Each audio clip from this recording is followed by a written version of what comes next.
माँ बिरजा हेउछंती एकमात्र देवी जहांकर रथयात्रा होइथाए। माँ को रथर नाम हेउछि सिंहध्वज। दर्शक बंधु माँ को रथयात्रा आउ मात्र केइटा दिन रहिला, सेथिपाई रथर प्रस्तुति मध्य आरंभ होई जाइछि। एही रथ प्रस्तुति भितरे आमर नजर पड़िथिला एक नियारा दृश्य उपरे, जहाकु देखिले आपण माने भी स्तब्ध होई जिवे। जय रथ कारीगरंक हाथ भांगिथिबा सोते मध्य से आसी माँ को कार्य करुछंती एवं माँ को कार्य करी तांको अति आनंद मिलुछि बोली परिप्रकाश करिसंती।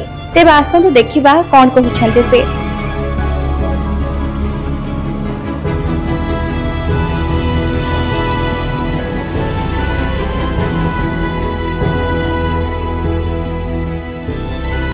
नाटा हूँ कामदेव ओझा, घर हूँ खंडेश्वर।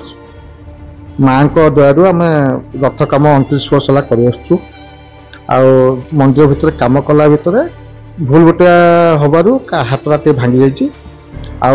मु भारी खुशी, हाथ ये हेले भी माँ मत सेवा कम करने सुजोग देती, से मु निजक बहुत गर्वित अनुभव कर माँ को कम कर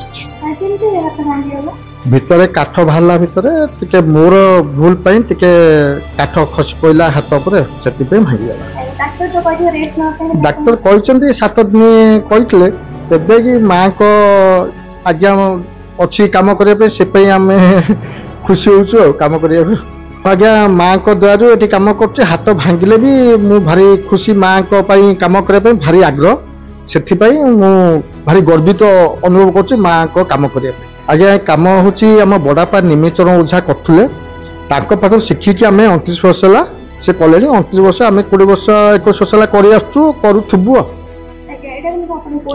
कौलिक वृत्ति। आज्ञा मुझे रथ चक पाखु नहीं सब कम करे, रंग कम निजे भी करे। आवर्ष हाथ भांगी थुआरू मुझे ओनली रंग कम ही करुच्ची आते जाऊँगी काठ टे बढ़े रोचे एतिक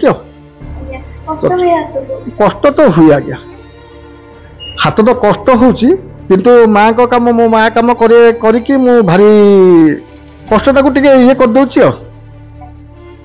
माँ को आशीर्वाद थिले तो सबू पगु माने भी काम कर पारते, सब जेकोसी लोक हो माँ को काम करने भारी खुशी होती।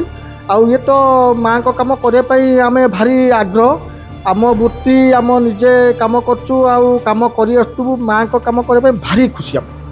तेज दर्शक बंधु आपण जो भली भाव शुणुले कि भाग्य थिले माँ को दर्शन एवं माँ को कार्य करिवार सुजोग मिलता है।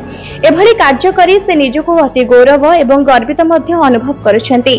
जाजपुर मनीषा राउत का रिपोर्ट, न्यूज़ 18 लोकल।